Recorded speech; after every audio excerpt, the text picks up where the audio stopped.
Hi everyone, welcome to किपन education channel. So हमने जो अपनी केमिस्ट्री की प्रिपरेशन क्लासेस स्टार्ट करी हुई हैं फॉर द HP टेट जून 2024 के लिए नेक्स्ट पार्ट है।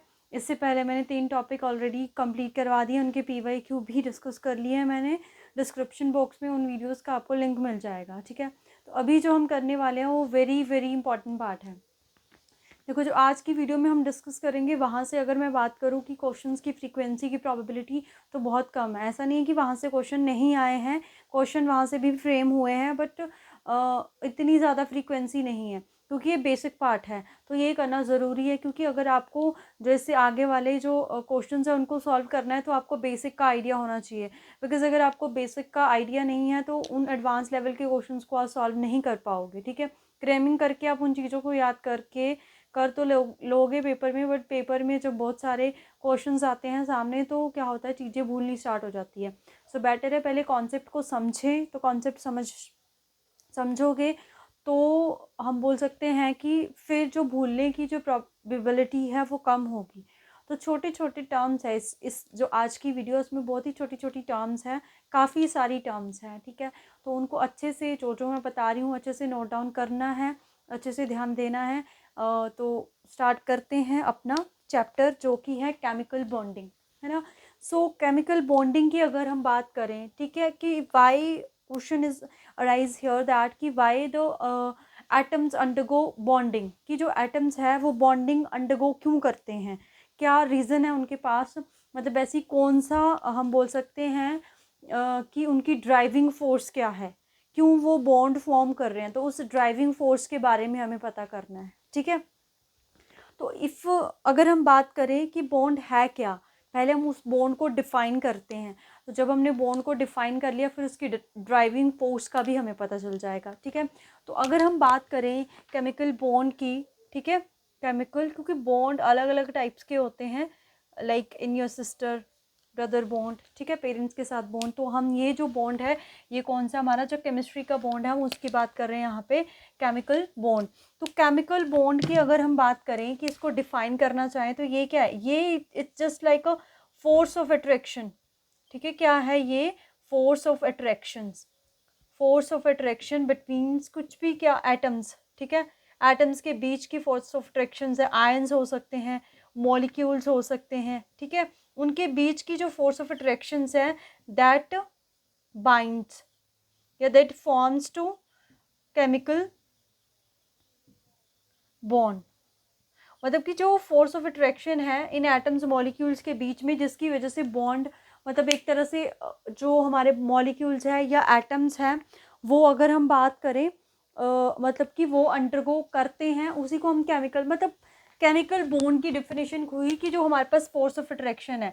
क्योंकि अगर आपको मैं बॉन्ड एक तरह से हम रिप्रेजेंट करें AB, तो किन्हीं दो एटम्स के बीच में ये जो हम बॉन्ड लगाते हैं एक्चुअल में ये प्रेजेंट नहीं होता है। ये चीज़ों को आसान करने के लिए कि कैसे हम चीज़ों को आसानी से समझ सकते हैं, उनको समझने के लिए हमने इनको रिप्रेजेंटेशन दी हुई है। एक्चुअल में रियल में ऐसी कोई भी चीज़ें एग्जिस्ट नहीं करती हैं। दो एटम्स के बीच में फोर्स ऑफ अट्रैक्शन होती है, उन्हीं फोर्स ऑफ अट्रैक्शंस को हमने बॉन्ड का नाम दिया है, ठीक है। तो बॉन्ड क्या है, bond it just of force of attraction between two atoms, two ions in the molecules, ठीक है। अब अगर हम बात करें नोबल केसेस की, ठीक है, तो नोबल केसेस कौन से ग्रुप में आती है तो ये आप मेरे को कमेंट सेक्शन में बताओगे, ठीक है। हम डिस्कस कर चुके हैं, क्या बताओगे आप हमें कमेंट सेक्शन में कि जो नोबल केसेस हैं उनका ग्रुप नंबर, ठीक है, क्या बताओगे उनका ग्रुप नंबर। सो जो हमारी ऑलमोस्ट हर एक तरह से पीरियोडिक टेबल का एलिमेंट क्या ट्राई करता है कि वो बॉन्ड फॉर्मेशन में जाए, ठीक है। बट जो हमारे नोबल केसेस हैं दे एग्जिस्ट इंडिपेंडेंटली, ठीक है, they exist independently. Why they exist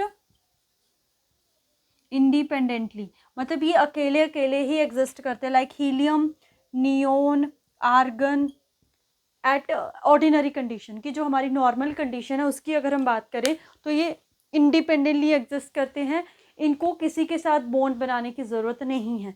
तो ये कैसे डिसाइड कर रहे हैं हम कि इंडिपेंडेंटली एग्जिस्ट करते हैं कि नहीं है। अब हमने ये तो देख लिया कि व्हाट इज़ बॉन्ड, ठीक है, हमारे पास बॉन्ड क्या है। अब हमें कैसे पता चलेगा कि कोई भी जो एटम है या मॉलिक्यूल है वो बॉन्ड फॉर्मेशन में जाएगा या नहीं जाएगा। तो इसके बॉन्ड फॉर्म करने के दो रीज़न है हमारे पास, दो मेन रीज़न है। That is first is octet completion और दूसरी लोअर एनर्जी ऑफ सिस्टम, कि जो वो सिस्टम है जो बॉन्ड फॉर्मेशन अंडरगो जाएगा वो अपनी एनर्जी को क्या करना चाह रहा है, लो। क्योंकि पहला क्या है, ऑक्टेट कंप्लीशन। जैसे किसी का भी ऑक्टेट कंप्लीट होता, ऑक्टेट क्या है हमारे पास, जो हमारी वैलेंस शेल है उसमें हमारे पास 8 इलेक्ट्रॉन। हर कोई एटम क्या चाह रहा है कि उसकी वैलेंस शेल में कितने इलेक्ट्रॉन हो जाएं, 8 electron, except hydrogen and helium. Question frame हो सकता है कि वो कौन से दो एलिमेंट है जो ऑक्टेट मतलब ऑक्टेट अपना जो है कंप्लीट नहीं करते हैं फिर भी वो स्टेबल होते हैं, वो डपलेट फॉर्म करते हैं। तो वो कौन कौन से हैं, हाइड्रोजन एंड हीलियम। इसको साइड में मार्क करके लिख लेना। जो डपलेट कंप्लीट करते हैं वो है हाइड्रोजन एंड अपना हीलियम। बाकी सभी के सभी एलिमेंट किस के लिए बॉन्ड फॉर्मेशन कर रहे हैं, to complete its octet. Complete octet करने की वजह से उसमें क्या आती है, स्टेबिलिटी। ठीक है, क्या आ जाती है उसमें, स्टेबिलिटी। तो जब भी कोई सिस्टम स्टेबल होता है तो उसकी एनर्जी क्या होती है, लोअर, विच मीन्स कि यहाँ से एनर्जी क्या हुई होगी, रिलीज। क्योंकि कोई चीज़ अनस्टेबल थी वो स्टेबल हुई, तो कोई चीज़ जब अनस्टेबल होती है तो उसकी एनर्जी ज़्यादा होती है। उसकी एनर्जी लेट्स से कि 50 है, तो जब वो स्टेबिलिटी की तरफ आई होगी उसकी एनर्जी गई 30, तो 20 एनर्जी रिलीज हुई है। Which means bond formation, important point है ये, इसको नोट डाउन करके रख लीजिएगा कि जो बॉन्ड फॉर्मेशन है,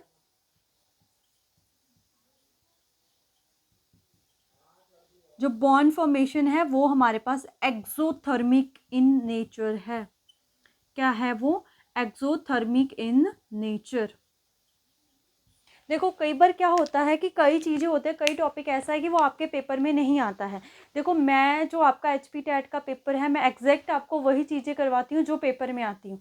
बट अभी का मेरा जो मेन मोटिव है वो क्या है कि हम वो तो करेंगे ही करेंगे। जो मैंने पहले के अपने जून और नवंबर के बैच में मतलब तैयारी करवाई थी, उसमें मैंने क्या करवाया था, डायरेक्ट ऐसा सीधे टॉपिक करवाए थे। बट मेरे को पर्सनली ऐसा लगता है कि अगर हम सीधे टॉपिक कर रहे हैं ना तो कहीं ना कहीं अंडरस्टैंडिंग वाली प्रॉब्लम आएगी। तो अभी जो जितना मैंने सोचा है कि जो मेन बेसिक है ना, कि जो आपको पता होना चाहिए, तो मैं ट्राई करवा रही हूँ कि पहले आपको वो करवाऊँ तब मेन टॉपिक की तरफ जाऊँ। क्योंकि अगर आपका एग्ज़ाम क्लियर होता है तो उसके बाद आपको कमीशन की ज़रूरत क्लियर करना पड़ेगा। तो उसके लिए आपको ये नहीं है कि आपको फिर से चीज़ें करनी पड़े, क्योंकि अब क्या होगा कि अगर आप टैट की तैयारी कर रहे हो तो जो आप चीज़ें करके जा रहे हो उनको अच्छे से करना है आपको। ठीक है, उसके लिए आपको क्या है, बेसिक का आइडिया होना चाहिए। तो इन बेसिक्स में से भी क्वेश्चन आता है, ऐसा नहीं सोचना है बेसिक। क्योंकि जो बच्चे ऐसे बोलते हैं ना कि मैम जो आपने करवाया था वो तो पेपर में नहीं आया, मतलब हो सकता है ऐसा कि जो मैं करवा रही हूँ वो पेपर में नहीं आए, बट वो किस केस में हो सकता है, चीज़ें जो मैंने करवाई हैं पेपर में वही आएंगी। बट क्या होता है, कई बार चीज़ें घुमा के आती हैं, तो उन घुमाई हुई चीज़ों को आपको कैसे सॉल्व करना है, उसके लिए अपने बेसिक्स को स्ट्रॉन्ग करना है। जैसे अब हम हैं, हम भी क्वेश्चन करते हैं, तो अगर हमारे पास कोई न्यू क्वेश्चन आता है तो उसको हम पढ़ते हैं, क्या उसमें गिवन है, कौन सी चीज़ें हैं, कैसे हम उनको आपस में रिलेट कर सकते हैं। वो मेन मोटिव होता है हमारा, आपको सिखाना, कि वो आप चीज़ें आप सीख लोगे, फिर क्वेश्चंस को अप्रोच करना डिफिकल्ट नहीं होता है। अगर आपके कॉन्सेप्ट क्लियर हैं तो कोई भी क्वेश्चन आए, जैसा मर्जी घुमाए फिराएं, आप सॉल्व कर सकते हो। तो उसके लिए आपको क्या, अपने बेसिक्स को क्लियर करना पड़ेगा। ठीक है, तो वही हम ट्राई कर रहे हैं आपके क्लियर करने की। तो यहाँ से देखो क्या आया, बॉन्ड फॉर्मेशन जो है वो एक्सोथर्मिक इन नेचर है। तो अब आपके दिमाग में बात ट्राई करनी चाहिए कि व्हाट इज एक्सोथर्मिक, है ना।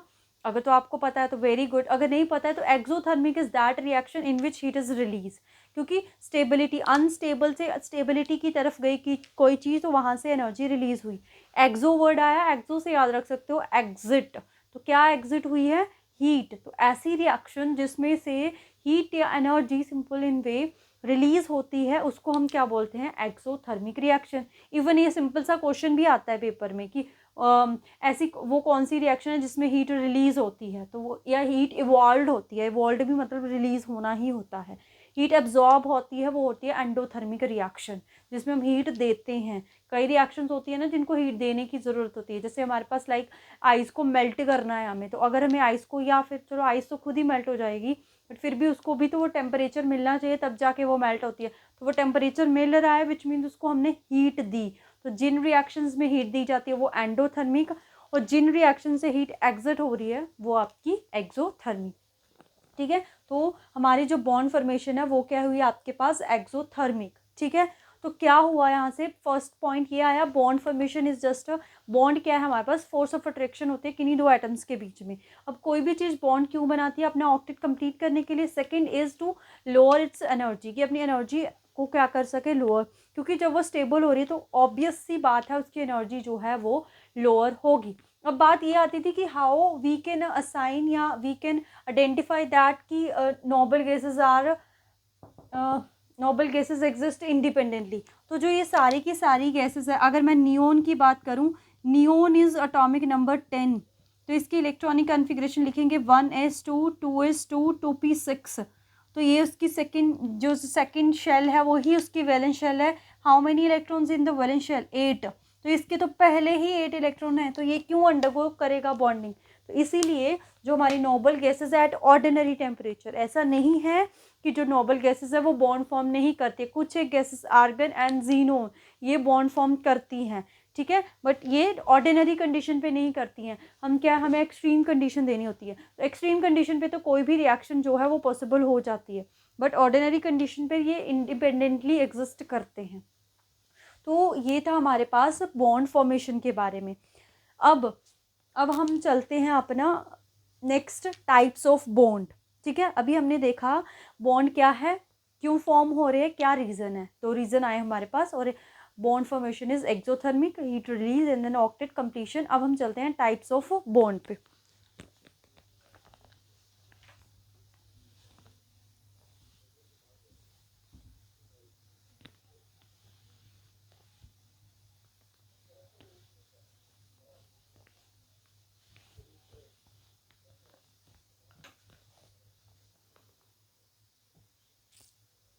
देखो, टाइप्स ऑफ बॉन्ड पढ़ने से पहले ना हम देखते हैं कि पीरियोडिक टेबल में जनरली हमारे पास कौन से एलिमेंट एग्जिस्ट करते हैं। ठीक है, टाइप्स ऑफ एलिमेंट्स की बात करें अगर हम, देखो इससे थोड़ा सा क्लियर होगा कि कैसे बॉन्ड फॉर्मेशन होती है हमारे पास। टाइप्स ऑफ एलिमेंट्स की बात करूँ मैं, देखो हमारे पास जनरली 3 तरह के एलिमेंट्स होता है। पहला electropositive,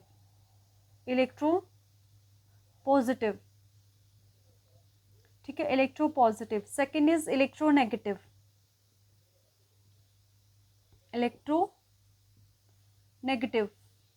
and third one is मतलब कि नाइदर इलेक्ट्रोपॉजिटिव नॉर इलेक्ट्रोनेगेटिव। ठीक है, तो हमारे पास जनरली 3 टाइप्स के एलिमेंट होते हैं। कैसे, इलेक्ट्रोपॉजिटिव या फिर इलेक्ट्रोनेगेटिव, या फिर ना ही वो पॉजिटिव है ना ही। इलेक्ट्रोपॉजिटिव कौन से एलिमेंट होते हैं, मतलब जिनमें टेंडेंसी है टू लूज द इलेक्ट्रॉन्स, मतलब जिनकी जो आयनाइजेशन इंथैल्पी है, ionisation enthalpy. What is ionisation enthalpy, last हमने जो ट्रेंड्स का टॉपिक करा था वहाँ पे पढ़ी थी। आयन बनाने की, कौन सा ion, positive. The enthalpy required to remove an electron from a one mole of a isolated gaseous atom is known as a ionization enthalpy। Ions बनाने के लिए कैसा आयन, पॉजिटिव, मतलब इलेक्ट्रॉन रिमूव करने के लिए जो हमें एनर्जी चाहिए वो है आयनाइजेशन इंथैल्पी। तो इलेक्ट्रोपॉजिटिव एलिमेंट्स वो होते हैं जिनकी आयनाइजेशन इंथैल्पी जो है वेरी लो होती है। तो किनकी होती है ionisation enthalpy very low, like हमारे जो फर्स्ट ग्रुप वाले एलिमेंट है अल्कली मेटल। उसके बाद इलेक्ट्रोनेगेटिव एलिमेंट्स क्या है, जिनकी वेरी हाई कौन सी, very high electronegativity, electron gain enthalpy, कौन से, 17th ग्रुप जनरली हमारे। ठीक है, मतलब इस तरफ वाले इलेक्ट्रोपॉजिटिव, इस तरफ वाले इलेक्ट्रोनेगेटिव, और बीच वाले कि जो ना तो इलेक्ट्रॉन दे सकते हैं, क्योंकि पॉजिटिव तब आएगा जब इलेक्ट्रॉन लूज होगा, पॉजिटिव चार्ज तभी आता है। इलेक्ट्रोनेगेटिव जो इलेक्ट्रॉन गेन करते हैं। Neither positive neither nor negative का मतलब क्या होता है कि जो ना तो इलेक्ट्रॉन देंगे ना ही गेन करेंगे। ऐसे जैसे हमारा कार्बन है, कार्बन में टेंडेंसी ना तो इलेक्ट्रॉन देने की है ना ही लेने की है टेंडेंसी। ठीक है। तो ये इनके बेसिस पे अब हम टाइप्स ऑफ बॉन्ड्स के बारे में पढ़ते हैं। हमारे पास बहुत सारे अलग अलग डिफरेंट टाइप्स ऑफ बॉन्ड हैं, पर मैं जनरली आपके साथ डिस्कस करूंगी ionic bond, covalent bond and hydrogen bonds, ठीक है, जिनके ऊपर क्वेश्चन आया है। ऐसे तो मेटेलिक बॉन्ड भी है, मतलब मेटेलिक बॉन्ड क्या हुआ, जो मेटल्स के बीच में जो बॉन्ड फॉर्मेशन होती है, पर उसके ऊपर एज सच कोई भी रूल अभी तक तो नहीं, मतलब क्वेश्चन तो कोई फ्रेम हुआ नहीं है, क्योंकि वो सीधा सा है, उसमें से ऐसा कोई क्वेश्चन नहीं बन सकता है, ठीक है। तो हम चलते हैं अब अपना टाइप्स ऑफ बॉन्ड्स पे।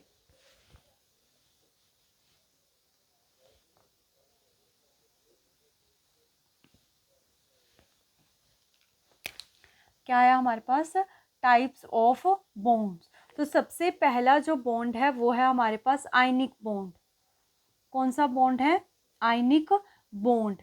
इस आयनिक बॉन्ड को इलेक्ट्रोवैलेंट बॉन्ड भी बोलते हैं। क्या बोलते हैं, इलेक्ट्रोवैलेंट बॉन्ड, इलेक्ट्रोवैलेंट बॉन्ड। अब व्हाट इज आयनिक बॉन्ड, देखो ionic, ions, the bond which involves the ions, मतलब ऐसा बॉन्ड कि जिसमें आयंस की इन्वॉल्वमेंट हो, उसको हम आयनिक बॉन्ड बोलेंगे।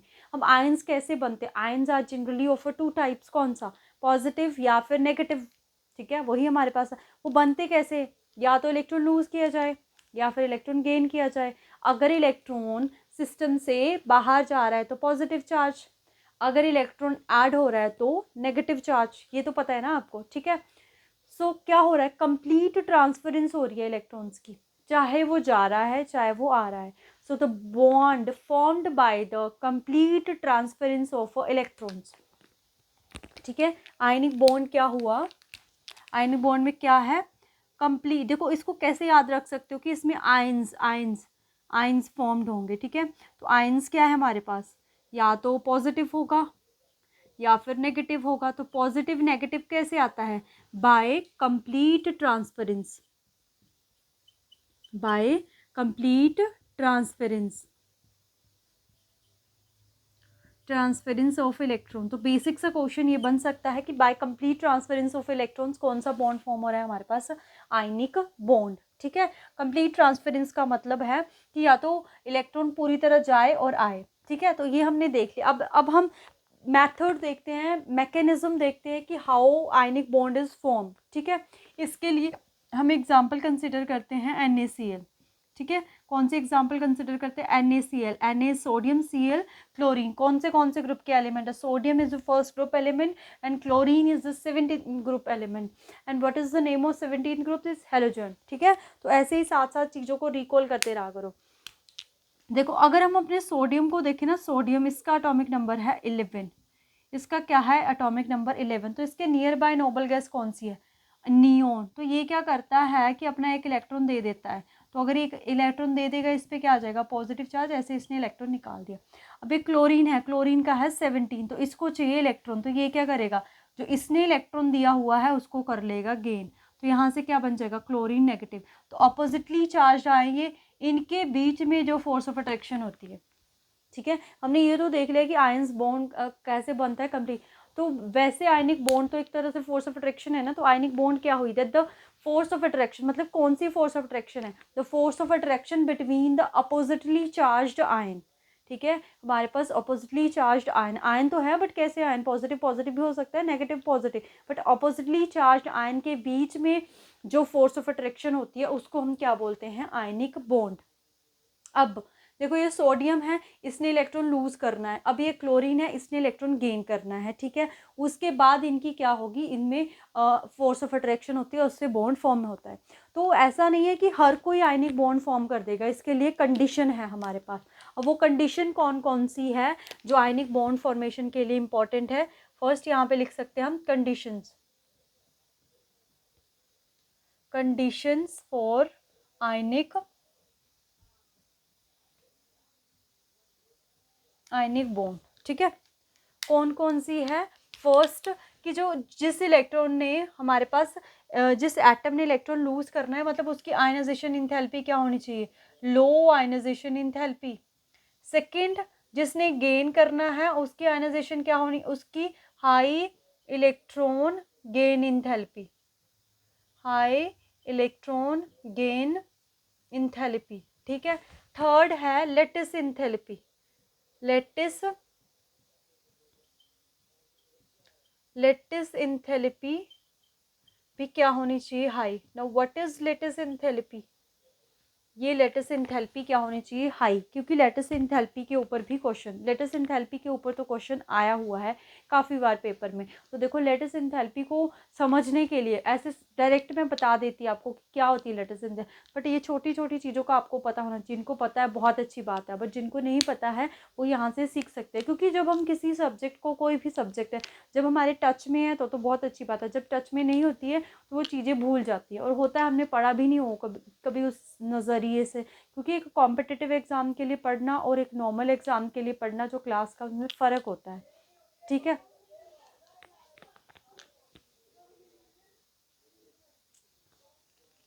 तो देखो यहाँ पे क्या है, हमारे पास सोडियम है, ठीक है, सोडियम हमारे पास, ये तो हमने कंडीशन तो देख ली। पहले हम लेटिस इंथैल्पी की बात कर लेते हैं। लेटिस इंथैल्पी क्या हो, देखो हमारे पास सोडियम पॉजिटिव बना, ठीक है, सोडियम पॉजिटिव बना, उसके बाद Cl नेगेटिव बना। अब ये चार्ज्ड आयन है, तो जो भी चार्ज्ड आयन है वो होते हैं अनस्टेबल, दीज आर अनस्टेबल।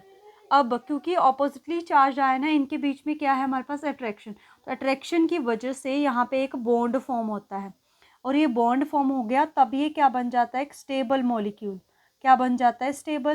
तो अनस्टेबल से स्टेबल की तरफ गया, तो यहाँ पे एनर्जी क्या हुई होगी, यहाँ पे एनर्जी क्या हुई होगी, रिलीज।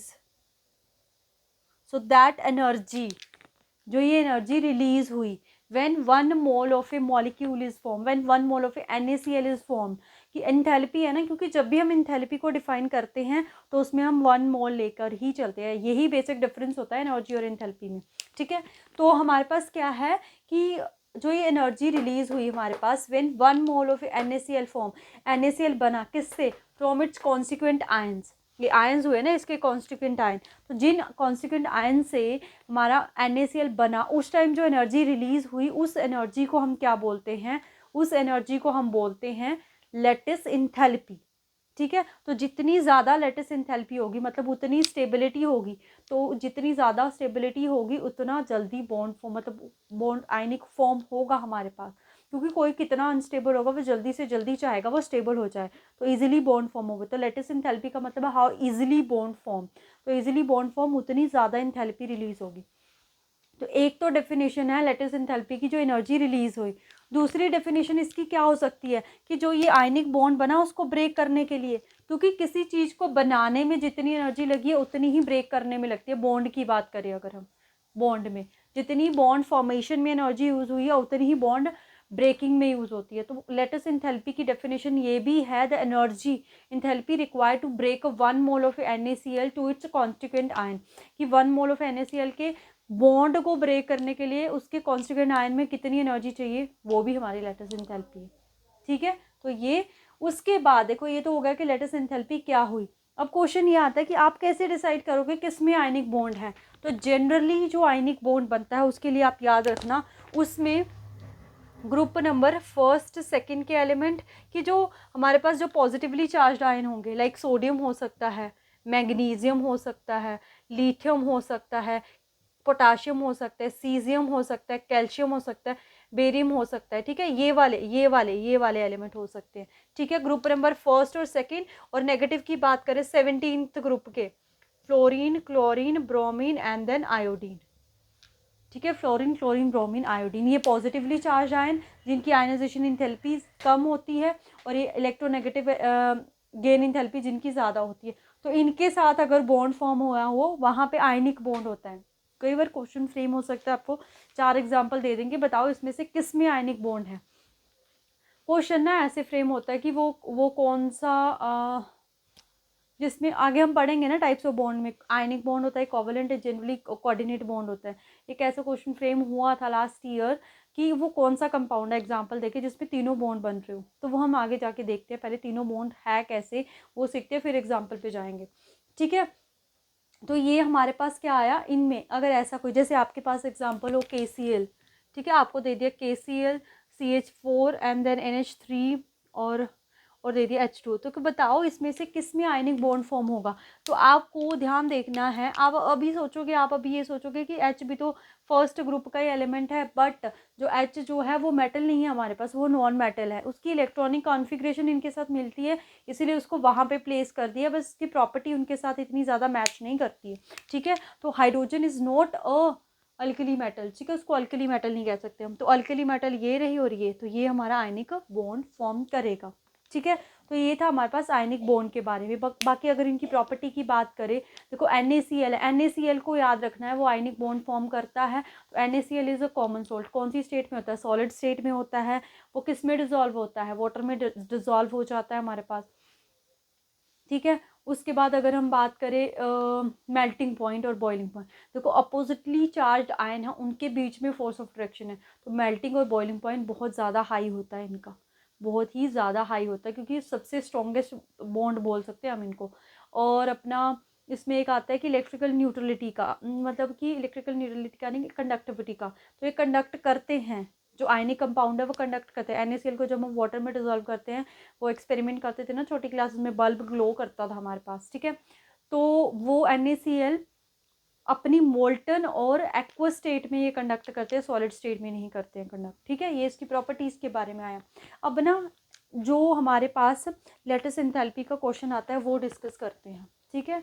तो ये आयनिक बॉन्ड का था, आई होप आपको क्लियर हो गया होगा ये।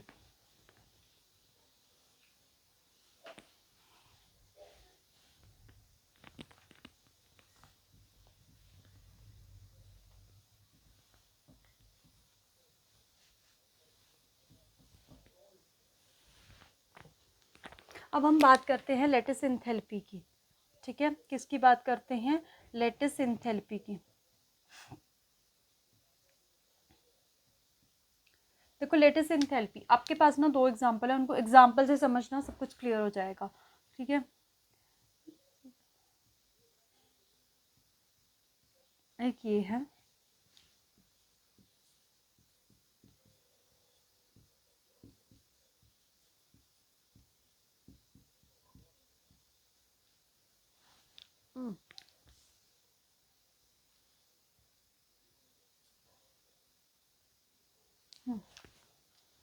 देखो आपको क्वेश्चन आ गया यहाँ पे, that same question, I think so, same question. एक मिनट में कोई एग्जांपल देखने दो।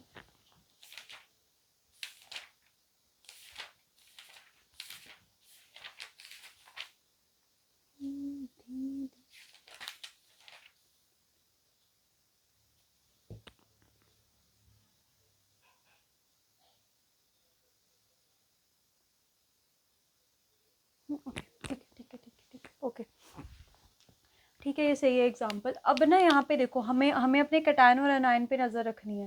देखो जो लेटिस एंथैल्पी है ना, वो ना इन्वर्सली प्रोपोर्शनल है साइज के, इन्वर्सली प्रोपोर्शनल है साइज के, ठीक है। साइज ऑफ कैटायन, कैटायन की अगर हम बात करें, ठीक है, कैटायन की। और अगर हम अनायन की बात करें ना, अनायन का साइज, अनायन की मतलब चार्ज की बात करें, अनायन के चार्ज के मतलब हम डायरेक्टली ये बोल सकते हैं। देखो अगर आपसे इससे बेटर है, यहाँ लिख सकते हैं हम कि साइज के इन्वर्सली प्रोपोर्शनल है लेटिस एंथैल्पी, ठीक है। और चार्ज के डायरेक्टली प्रोपोर्शनल है लेटिस एंथैल्पी, चार्ज के डायरेक्टली प्रोपोर्शनल है लेटिस एंथैल्पी, ये है दो।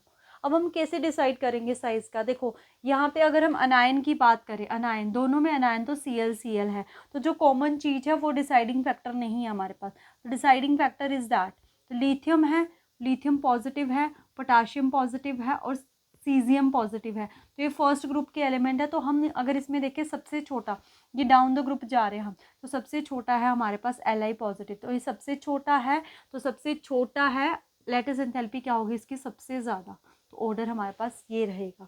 अब अगर हम यहाँ पे आए, यहाँ पे भी अनायन है तो हमारे पास सेम ही है, देखो अनायन तो सेम ही है, बट अगर हम बात करें यहाँ पे ये Al3 पॉजिटिव है, Mg2 पॉजिटिव है, नेक्स्ट Na पॉजिटिव है। तो जितना ज़्यादा चार्ज के क्या है, अच्छा मैंने चार्ज पे भी इन्वर्सली लगा दिया,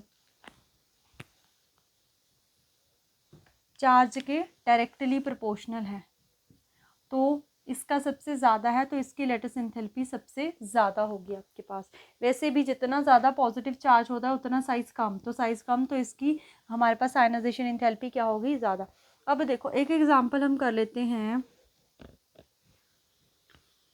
ऐसे ही रहेगा ना, इस पे यही रहेगा, ऐसे एग्जांपल हो सकते हैं, और तो लेटेस्ट एंथैल्पी के नहीं बनते हमारे पास, क्योंकि नेगेटिव तो 1 ही रहेगा अनायन, तो 17th ग्रुप के साथ जा रहे हैं ना हम, तो वो तो 1 1 ही रहेगा, तो ऐसे पॉजिटिवली और नेगेटिवली के साथ। तो ये क्वेश्चन फ्रेम हुआ है आपको कि बताओ लेटेस्ट एंथैल्पी का ऑर्डर क्या रहेगा, तो ये हमारे पास लेटेस्ट एंथैल्पी का ऑर्डर रहेगा, ठीक है। तो ये था हमारे पास आयनिक बॉन्ड के बारे में। अभी हम चलते हैं next, that is your covalent bond, very very important.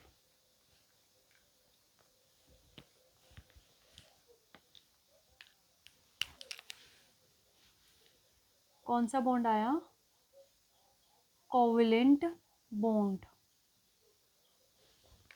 तो आयनिक बॉन्ड में तो कंप्लीट ट्रांसपेरेंस होगी, तो जो कोवेलेंट बॉन्ड है, ये बॉन्ड है that is the force of attraction due to the mutual sharing, ठीक है। तो ये भी फोर्स ऑफ अट्रैक्शन ही है बिटवीन द एटम, बट किसकी वजह से, म्यूचुअल शेयरिंग ऑफ इलेक्ट्रॉन की वजह से जो फोर्स ऑफ अट्रैक्शन आती है, mutual sharing of electron. Mutual का मतलब क्या है कि दोनों इक्वली कंट्रीब्यूट कर रहे हैं, जैसे हमारे पास है क्लोरीन। देखो एक बात याद रखना, बॉन्डिंग में, क्योंकि हमें बॉन्डिंग शो करनी है, बॉन्डिंग अपनी बेसिक नॉलेज के लिए, बॉन्डिंग में ओनली, यहाँ लिख सकते हो आप, ओनली वैलेंस इलेक्ट्रॉन, जो वैलेंस इलेक्ट्रॉन होते हैं, पार्टिसिपेटिंग इन बॉन्डिंग, ये जो बॉन्डिंग होती है उसमें सिर्फ और सिर्फ हमारे जो वैलेंस इलेक्ट्रॉन है वही पार्टिसिपेट करते हैं, बाकी जो अंदर के इलेक्ट्रॉन्स है उनका कोई रोल नहीं है। लाइक क्लोरीन है, क्लोरीन कौन से ग्रुप में आता है, 17, तो उसमें कितने वैलेंस इलेक्ट्रॉन हो गए, 7, तो ये लगा दिए मैंने। सिमिलरली इसमें भी कितने इलेक्ट्रॉन है, क्लोरीन 7। अब हर कोई क्या चाह रहा है, अपना ऑक्टेट कंप्लीट करना, 7 तो इसके पास है, तो ये एक यहाँ से ले लेगा, सिमिलरली दूसरे वाला भी क्या करेगा, एक यहाँ से ले लेगा, तो ये रहा शेयरिंग रीजन में। तो यहाँ से क्या, ये म्यूचुअल शेयरिंग से जो फोर्स ऑफ अट्रैक्शन है, ये बॉन्ड हमारे पास फॉर्म हुआ जब एक एक इलेक्ट्रॉन शेयर हुआ। अब लाइक हमारे पास ऑक्सीजन, ऑक्सीजन आता है 16 में, तो 16 में वैलेंस इलेक्ट्रॉन कितने हो गए, 6, इसमें भी सेम कितने हो गए, 6, तो इसको 2 चाहिए ऑक्टेट कंप्लीट करने के लिए, इस वाले को भी कितने चाहिए, 2 चाहिए, तो ये जब 2 इलेक्ट्रॉन्स शेयर हुए हमारे पास, उसके बाद 3 भी हो सकते हैं। नाइट्रोजन 15 ग्रुप में आता है, कितने वैलेंस इलेक्ट्रॉन, 5, 1 2 3 4 5 हो गया, 1 2 3 4 5, तो 5 है, 3 चाहिए, 5 है, 3 चाहिए, तो ये जब 3 इलेक्ट्रॉन जो है वो शेयर हुए, ठीक है। तो ये बॉन्डिंग के ऊपर आया है, हमने स्ट्रक्चर बनाए इनके, ठीक है। लुईस डॉट स्ट्रक्चर जो बोलते हैं ना, उसमें कैसे बनता है, जितने भी वैलेंस इलेक्ट्रॉन होते हैं एलिमेंट का सिंबल लगा के ऊपर लगा दो, ठीक है। बॉन्डिंग में वैलेंस इलेक्ट्रॉन का बहुत ही रोल है, तभी जो है वो एलिमेंट हमने ग्रुप वाइज याद करे हुए हैं, जो सा ग्रुप होगा उतने ज़्यादा, अगर फर्स्ट और सेकंड है तो फर्स्ट 1 और 2 ही वैलेंस इलेक्ट्रॉन है, बाकी अगर पी ब्लॉक है 13 14 15 अप टू 18, तो जो भी लास्ट में है 3 4 5 6 7 8, वो क्या है, उनके नंबर ऑफ वैलेंस इलेक्ट्रॉन। तभी मैं बोल रही हूँ कि अगर आप ग्रुप्स को, एलिमेंट्स को याद कर लोगे, केमिस्ट्री बहुत इजी रहेगी, स्पेशली ये केमिकल बॉन्डिंग वाला जो चैप्टर है, इसके लिए बहुत इंपॉर्टेंट है उनको अपने स्ट्रॉन्ग करना, बेसिक्स वाले क्वेश्चंस को, पार्ट को, ठीक है। तभी मैंने वो पहले करवाया आपको। तो ये आया हमारे पास कोवेलेंट बॉन्ड, जो कि क्या है हमारे पास, म्यूचुअल शेयरिंग में आ गया। अब लाइक आपके पास CO2 का स्ट्रक्चर है, थोड़ा सा वैसे बता रही हूँ, इससे क्वेश्चन तो नहीं आएगा तब, ताकि आपका बेसिक। तो ये देखो अभी ट्राइएटॉमिक, अब इसमें कैसे डिसाइड करें कौन सा जो सिंगल होता है हमारे पास, वो सेंट्रल एटम है, तो कार्बन 14 ग्रुप में आता है, 4 वैलेंस इलेक्ट्रॉन, ऑक्सीजन एक इस तरफ, ऑक्सीजन एक इस तरफ, कितने इलेक्ट्रॉन है, 6 6, तो इसको 2 मिल गए यहाँ से। सिमिलरली इसको भी 2 चाहिए, इसको भी 2 मिल गए यहाँ से, इसको 4 चाहिए, तो इसको 4 चाहिए, 2 यहाँ से लेगा क्योंकि 4 तो है इसके पास, 2 यहाँ से, तो 2 बॉन्ड इधर बनाएगा, 2 बॉन्ड इधर बनाएगा, तो ऐसा स्ट्रक्चर फॉर्म होता है हमारे पास, ठीक है। अब बहुत इंपॉर्टेंट है, नोट करके साइड में लिख लेना।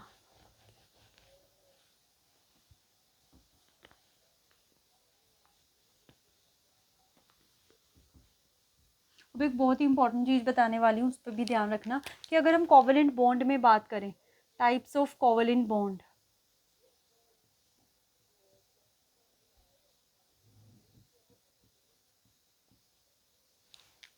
तो जनरली जो हमारे कोवलेंट बॉन्ड है ना वो दो तरह के होते हैं।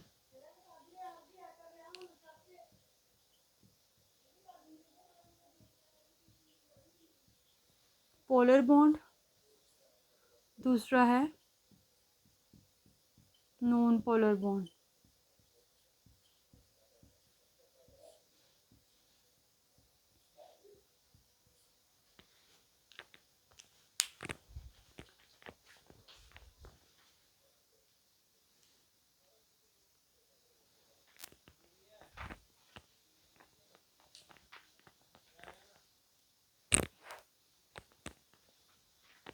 तो मैं डिस्कस कर रही थी types of the covalent bond. तो टाइप्स ऑफ कोवलेंट बॉन्ड में आता है हमारे पास पोलर बॉन्ड और नॉन पोलर बॉन्ड। ठीक है, पोलर बॉन्ड और नॉन पोलर बॉन्ड।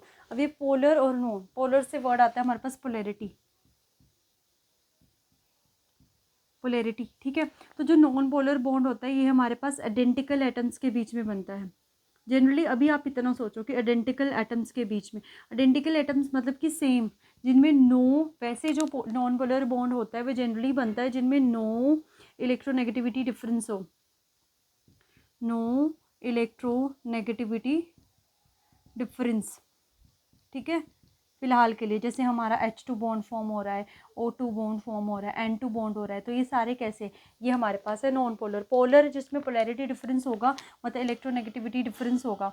जैसे अगर हम बात करें HCl, ठीक है, HCl इसकी ज़्यादा है, तो जिसकी इलेक्ट्रोनेगेटिविटी, तो हम जब इलेक्ट्रोनेगेटिविटी में क्या पढ़ा था कि जो ये दो बॉन्ड है, यहाँ पे हम कोवलेंट बॉन्ड में बोलते हैं कि दो इलेक्ट्रॉन्स हैं, ये उसकी तरफ शिफ्ट हो जाते हैं, इसकी तरफ, तो इसके ऊपर पोलैरिटी आ जाती है। पोलैरिटी मतलब चार्ज जनरेट हो जाते हैं, अपोजिटली चार्ज, तो इसीलिए ये थोड़ा सा पोलर बॉन्ड हो जाता है, मतलब कि दो डिसिमिलर एटम्स के बीच में। और ये सिमिलर, पर ऐसा ज़रूरी नहीं है कि आगे जाके हम देखते हैं कि जैसे अब हम इसको बाद में हम कर लेंगे डिस्कस। CCl4 है तो हम देखेंगे कार्बन और क्लोरीन है, तो इनमें तो इलेक्ट्रोनेगेटिविटी डिफरेंस है, तो पोलर है, जबकि ये नॉन पोलर है। तो हम कैसे डिसाइड करते हैं ये पोलर नॉन पोलर है, आगे जाके थरीज आएंगी उनको डिस्कस। बट जस्ट यहाँ पे समझने के लिए कि पोलर नॉन पोलर क्या है। पोलर जिसमें पोलैरिटी जनरेट हो जाती है इलेक्ट्रोनेगेटिविटी डिफरेंस की वजह से। ठीक है, नॉन पोलर जिसमें नहीं होती है वो सिमिलर भी हो सकते हैं, डिसिमिलर भी हो सकते हैं। तो डिसिमिलर कैसे करेंगे, कैसे हमें पता चलता है, वो नेक्स्ट हम डिस्कस करेंगे, मतलब आने वाले जो भी थेरीज होगी वहाँ पे डिस्कस करेंगे। ठीक है, तो ये था आपके पास कोवलेंट बॉन्ड के बारे में।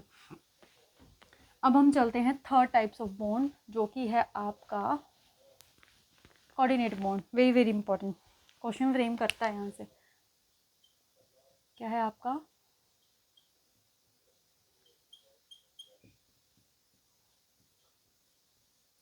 Coordinate bond? देखो अगर हम बात करें ना, है तो कोऑर्डिनेट बॉन्ड भी एक कोवलेंट बॉन्ड ही है। कैसा बॉन्ड है? कोवलेंट बॉन्ड, बट हम बोल सकते हैं characterised by only one atom, only one atom. मतलब होती इसमें भी शेयरिंग है, बट इसमें शेयरिंग कौन करता है? सिर्फ और सिर्फ एक एटम। तो इसमें एक डोनर एटम होता है, एक डोनर एटम होता है, और एक हमारा एक्सेप्टर होता है। इसीलिए इस बॉन्ड को डेटिव बॉन्ड भी बोलते हैं। इस बॉन्ड को कौन सा बॉन्ड बोलते हैं? डेटिव बॉन्ड भी बोलते हैं। एग्जाम्पल जैसे हमारा देखो अमोनिया है NH3, और हमने ले लिया BF3।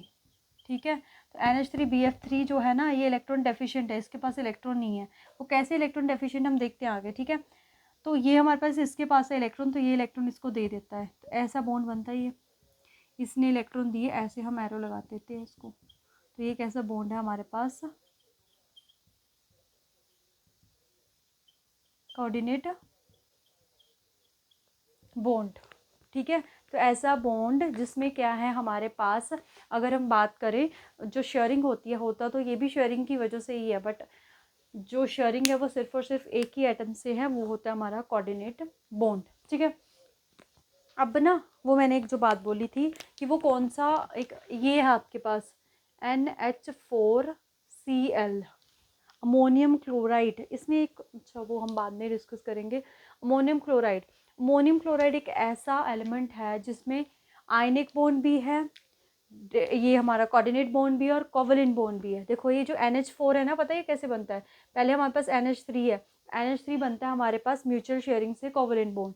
अब इसके पास है लोन पेयर और यहाँ आता है H पॉजिटिव, तो ये इसको लोन पेयर डोनेट करता है, मतलब दोनों इलेक्ट्रॉन यही दे रहा है। क्या बन गया फिर ये NH4 पॉजिटिव बनता है ऐसे करके ये। तो ये कौन सा बॉन्ड बन गया? कोऑर्डिनेट। अब ये Cl है, इस पे है नेगेटिव, तो अपोजिटली चार्ज आया, तो ये कौन सा बन गया? Ionic bond. तो ऐसा मॉलिक्यूल जिसमें तीनों टाइप्स ऑफ बॉन्ड प्रेजेंट है वो है हमारे पास अमोनियम क्लोराइड। तो इसको नोट करके रख लेना, ठीक है।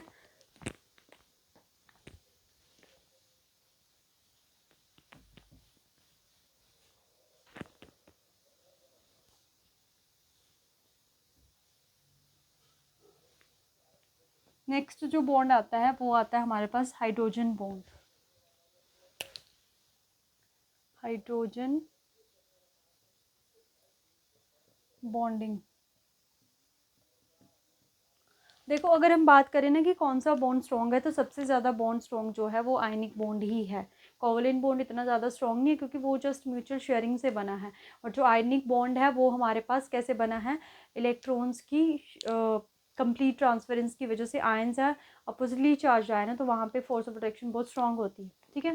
हाइड्रोजन बॉन्डिंग, देखो इस बॉन्ड में नाम की हाइड्रोजन, तो कंडीशन की बात करें हाइड्रोजन तो होगा ही होगा। सेकेंड मोस्ट इलेक्ट्रोनेगेटिव एलिमेंट कौन कौन से है? Phone, FON।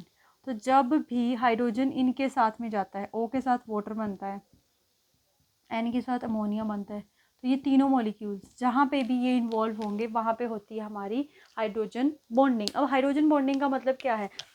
देखो जब HF मॉलिक्यूल होगा तो वो ऐसा तो है नहीं कि अकेला होगा, एक और HF होगा हमारे पास, यहाँ पे भी HF होगा बहुत सारे। सिमिलरली जो वाटर है उसमें भी ऐसे होगा, यहाँ पे भी वाटर होगा, यहाँ पे भी वाटर होगा, इसमें भी अगर हम बात करें तो यहाँ पे अमोनिया होगा, ऐसे बहुत सारे।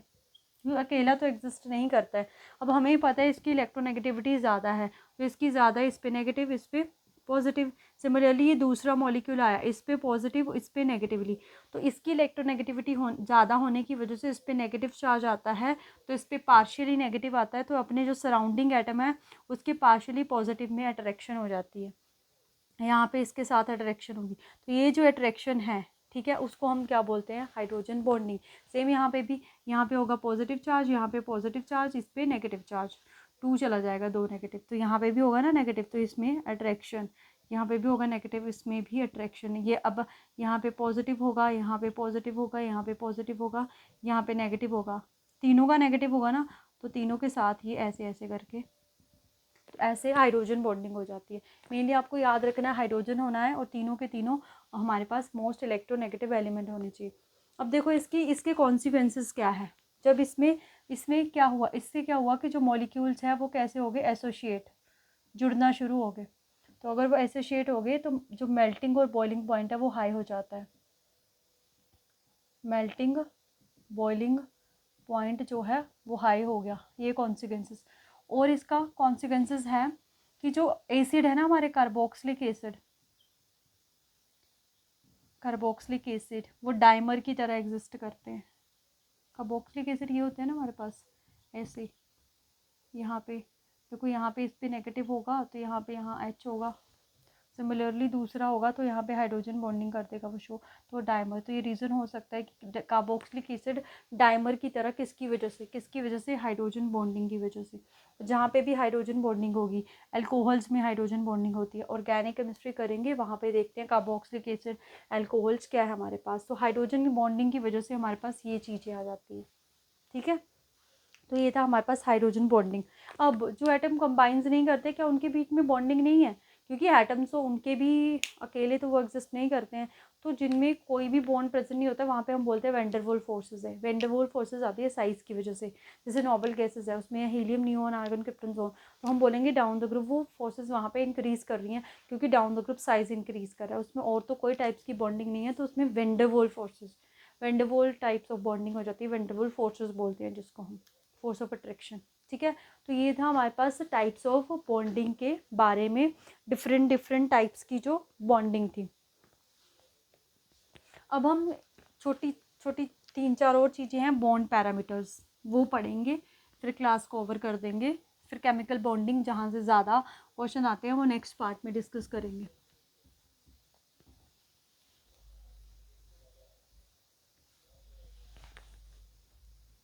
नेक्स्ट जो टॉपिक है वो है हमारे पास बॉन्ड पैरामीटर। अच्छे से समझना इनको, ये भी यूज़फुल है चीज़ों को सॉल्व करने के लिए। तो पहला जो बॉन्ड पैरामीटर है that is your bond length. कौन सा है? Bond length. कि जब एटम्स के बीच में जो बॉन्ड बना है, जैसे ये हमारा एक ए एटम ये है, उसके बाद ये बी एटम्स ये है, तो इनके न्यूक्लियस में ये जो सेंटर है उनके बीच में जो एवरेज लेंथ है उसको हम क्या बोल देते हैं? Bond length. उसको हम क्या बोल देते हैं? Bond length. ठीक है। तो जो बॉन्ड लेंथ है, अगर हम बोलें फैक्टर्स की बात करें, बॉन्ड लेंथ डायरेक्टली प्रोपोर्शनल है साइज़ के। कैसे? अब ये है, अब लेट से मैंने ऐसे बड़े बड़े एलिमेंट ले लिए ऐसे, तो इनकी बॉन्ड लेंथ देखो ज़्यादा नहीं होगी है। तो बॉन्ड लेंथ डायरेक्टली प्रोपोर्शनल है साइज़ के, जिसका साइज़ जितना बड़ा होगा उसकी बॉन्ड लेंथ उतनी ज़्यादा होगी।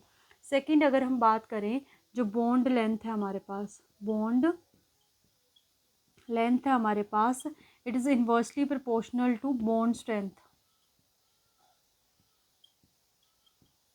Inversely proportional to bond strength. मतलब देखो, एक बॉन्ड लेंथ ये है, एक बॉन्ड लेंथ ये है, किसको ब्रेक करना इजी है? क्योंकि इनके बीच में फोर्स ऑफ अट्रैक्शन है, तो अगर ये दूर दूर चल गए तो इसको ब्रेक करना इजी है। तो बॉन्ड लेंथ जितनी ज़्यादा बॉन्ड स्ट्रेंथ उतनी कम। अच्छे से याद रखना है इसको, बॉन्ड लेंथ जितनी ज़्यादा बॉन्ड स्ट्रेंथ उतनी कम। थर्ड पैरामीटर आता है बॉन्ड ऑर्डर। जैसे कार्बन में सिंगल है, कार्बन में डबल है, कार्बन में ट्रिपल है, तो इसकी जो बॉन्ड लेंथ है, ऐसे बॉन्ड मल्टीप्लिसिटी की बात करें, सिंगल बॉन्ड की सबसे ज़्यादा, देन डबल बॉन्ड की, ट्रिपल बॉन्ड की। इंपॉर्टेंट है ये फैक्टर्स, इनको याद रखना है आपने। ठीक है, single, double and then triple bond. ठीक है, तो पहला जो बॉन्ड पैरामीटर आया वो आया हमारे पास बॉन्ड लेंथ। सेकेंड पैरामीटर के ऊपर चलते हैं हम।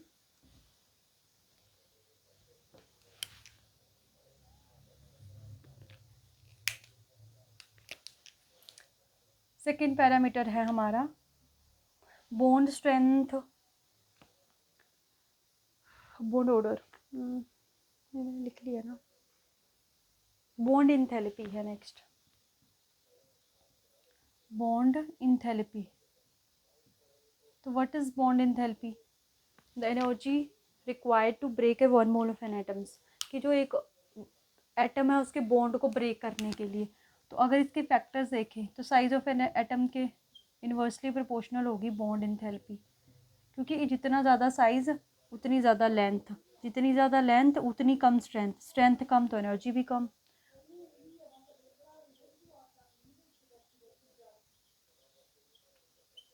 Strength is directly proportional to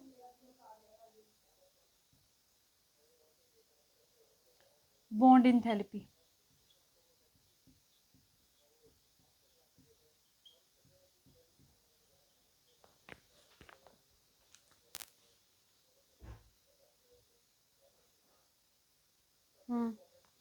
size के इन्वर्सली प्रोपोर्शनल गया,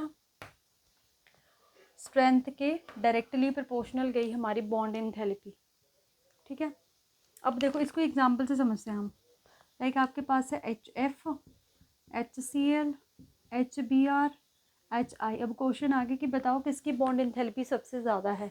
तो देखो ये तो सारे H है, इनका साइज ड्रॉ करते हैं हम ऐसे ऐसे ऐसे। इसमें F है, इसका साइज इससे थोड़ा बड़ा या छोटा मान लो, H से थोड़ा छोटा ऐसे मान लो। क्लोरीन का थोड़ा बड़ा, ब्रोमीन और भी बड़ा, HI और भी बड़ा। तो ओवरलैपिंग उतनी ज़्यादा नहीं होगी, तो इसका जो बॉन्ड है वो स्ट्रॉन्ग होगा। बॉन्ड अगर इसका स्ट्रॉन्ग है मतलब बॉन्ड स्ट्रेंथ ज़्यादा होगी, ज़्यादा है तो बॉन्ड इंथैल्पी क्या हो जाएगी? ज़्यादा। तो सबसे ज़्यादा किसकी होगी? HF, HCl और HBr की सबसे कम। ऐसा क्वेश्चन फ्रेम हो जाता है इसमें। एक और चीज़, लोन पेयर।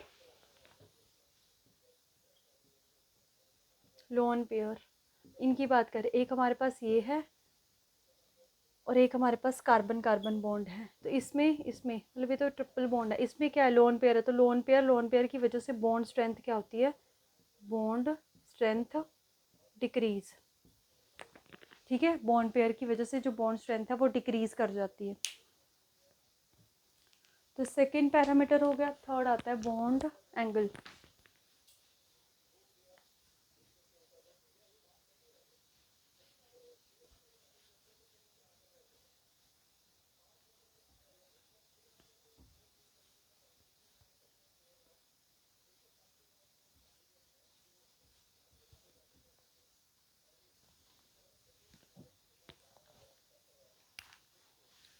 नेक्स्ट पैरामीटर है बॉन्ड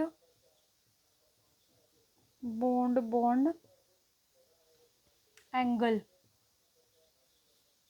बॉन्ड एंगल क्या होता है, मतलब कि जैसे हमारे पास हमने लिया, जैसे ट्राई एटॉमिक एटम ले लिया A B C, तो इनमें बॉन्ड फॉर्म होने हैं। तो बॉन्ड ऐसे फॉर्म होंगे कि उनकी जो रिपल्शन है ये, मतलब कि खुद को, bond angle is that alignment, एक तरह की क्या है, अलाइनमेंट है। ये जो बॉन्ड एंगल है ये हमारे पास क्या है, अलाइनमेंट। कैसी, कि जो रिपल्शन है वो मिनिमम की जाए, रिपल्शन शुड बी मिनिमम, कि ऐसी अलाइनमेंट जिससे जो रिपल्शन है, जो पर्टिकुलर बॉन्ड है उनके बीच की मिनिमम हो जाए, उस अलाइनमेंट को हम बॉन्ड एंगल बोलते हैं। जैसे जब हम ज्योमेट्रीज को पढ़ेंगे, जैसे हमारे पास BeCl2 है, ये रहा, तो इनमें जो एंगल है वो 180 का आ रहा है। BF3 है, ये रहा, इनमें एंगल जो है 120 का आ रहा है। ऐसे ही एंगल जब हम ज्योमेट्री पढ़ेंगे वहाँ पे ये ज़्यादा क्लियर होगा। जस्ट आपको इतना याद रखना है कि जो बॉन्ड एंगल है वो डायरेक्टली प्रोपोर्शनल है बॉन्ड स्ट्रेंथ के। जितनी ज़्यादा बॉन्ड एंगल होगा उतनी ज़्यादा बॉन्ड स्ट्रेंथ होगी। ठीक है, बॉन्ड स्ट्रेंथ के। तो इसका मतलब ये इन्वर्सली प्रोपोर्शनल हो जाएगा किसके, बॉन्ड लेंथ के। ठीक है, इस चीज़ को लर्न करना है आपने।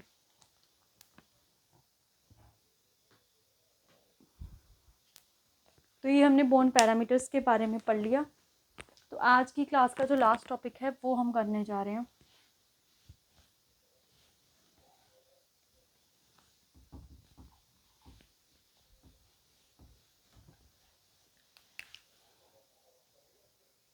Limitations of octet rule, limitations of octet rule. तो क्या बोलता है ऑक्टेट रूल, मतलब हमने देखा कि जो बॉन्ड फॉर्मेशन है वो किसकी वजह से होती है। हर कोई एटम जो है वो अपने ऑक्टेट को कंप्लीट करना चाहता है, इसीलिए उसमें बॉन्ड फॉर्मेशन होती है। तो अब हम इसकी लिमिटेशंस देखेंगे। लेट्स से कि हमारे पास है पहला BeCl2 BF3 H2, चलो इसको रहने देते हैं। ये देखो BeCl2 स्ट्रक्चर बनाए ना, बेरिलियम, इसमें है वैलेंस इलेक्ट्रॉन 2, क्लोरीन अभी हमने करा था 7, ऐसे ये रहा और ये रहा, बॉन्ड ऐसे बनेगा ना, ये ऐसे और ये ऐसे। इसका ऑक्टेट तो कंप्लीट हो रहा है, क्या इसका ऑक्टेट कंप्लीट हो रहा है, नहीं, फिर भी ये बॉन्ड फॉर्मेशन में जा रहा है। सिमिलरली BF3 का स्ट्रक्चर बनाएंगे ना हम ऐसे, यहाँ पे F, यहाँ पे F, यहाँ पे F, इसका ऑक्टेट तो कंप्लीट हो रहा है, बट इसका 1 2 3 4 5 6। तो ऐसे एलिमेंट जिनका ऑक्टेट कंप्लीट नहीं होता है उनको हम बोलते हैं हाइपोवेलेंट। तो ये क्वेश्चन आता है ऐसा कि वो कौन से एग्जाम्पल दे रखे होंगे आपको कि बताओ कौन सा हाइपोवेलेंट है। Hypovalent is that element having octet is not complete. Octet क्या है, नॉट कंप्लीट, ऐसे एलिमेंट जिनमें सेंट्रल एटम का ऑक्टेट कंप्लीट नहीं होता है। उसके बाद सेकेंड लिमिटेशन आ जाती है इसमें, हाइपर वैलेंट एलिमेंट। ये वाला क्वेश्चन आया हुआ था हाइपर वैलेंट वाला, कि बताओ इसमें से कौन सा है जो, जिसका ऑक्टेट जो है वो एक्सपैंड कर गया है। ऑक्टेट क्या कर गया है, एक्सपैंड। एक्सपैंड मतलब ये देखो PCl5 SF6। देखो अगर हम PCl5 को, अभी तो आपको स्ट्रक्चर्स का आइडिया नहीं होगा, पर PCl5 का स्ट्रक्चर ऐसा होता है। यहाँ पे 5 ना, Cl लिया ना, Cl क्लोरीन का तो ऑक्टेट कंप्लीट है इसका 1 2 3 4 5 6 7 8 9 10 हाइपर वैलेंट ज़्यादा हो गया। SF6 एफ एफ यहाँ पे भी एफ, यहाँ पे भी एफ, यहाँ पे भी एफ, यहाँ पे भी एफ। कितने हैं इस पे सल्फर पे देखो 1 2 3 4 5 6 7 8 9 10 11 12। तो यहाँ पे इसके 12 है, इसके 10 है, तो ऑक्टेट क्या कर गया है एक्सपैंड। तो इन सारे एलिमेंट को जिनका मतलब मॉलिक्यूल्स को जिनका ऑक्टेट एक्सपैंड कर जाता है उसको हम बोलते हैं हाइपर वैलेंट। और ये प्रीवियस ईयर आपका क्वेश्चन भी है कि वो पहचानो कौन सा मॉलिक्यूल है जिसका जो है ऑक्टेट है वो एक्सपैंड करा हुआ है। ठीक है, तो ये था हमारे पास लिमिटेशंस के बारे में। तो ये बेसिक रूल है, इनको आपने अच्छे से पढ़ लेना है, याद कर लेना है, क्योंकि अगर जो नेक्स्ट क्लास है उन चीज़ों को समझना है अपने क्वेश्चन, मतलब कि जो पेपर में अभी जो पेपर हुआ ना उसमें इस चैप्टर में से कम क्वेश्चन आए, तो मेरे को लगता है कि जो जून का पेपर होगा उसमें इसमें से ज़्यादा क्वेश्चन आएंगे। ऐसा ही हुआ है, जो जून का पेपर था उसमें फिजिक्स सीरीज में से ऑप्टिक्स में से क्वेश्चन कम थे, नवंबर में ऑप्टिक्स में ज़्यादा आए। मैंने वैसा ही बताया था और वैसा ही हुआ, आप उठा के देख सकते हो पेपर्स को। सिमिलरली हमें केमिस्ट्री में लग रहा है मेरे को कि केमिस्ट्री में जो नवंबर का पेपर हुआ इसमें से एक भी क्वेश्चन नहीं है शायद से। तो अभी जो जून में पेपर होगा पक्का यहाँ से क्वेश्चन आएगा ही आएगा। ठीक है, तो आज के लिए इतना ही। आई होप वीडियो आपके लिए हेल्पफुल रहेगी, तो चैनल को शेयर एंड सब्सक्राइब ज़रूर कीजिएगा। Thank you so much, happy learning.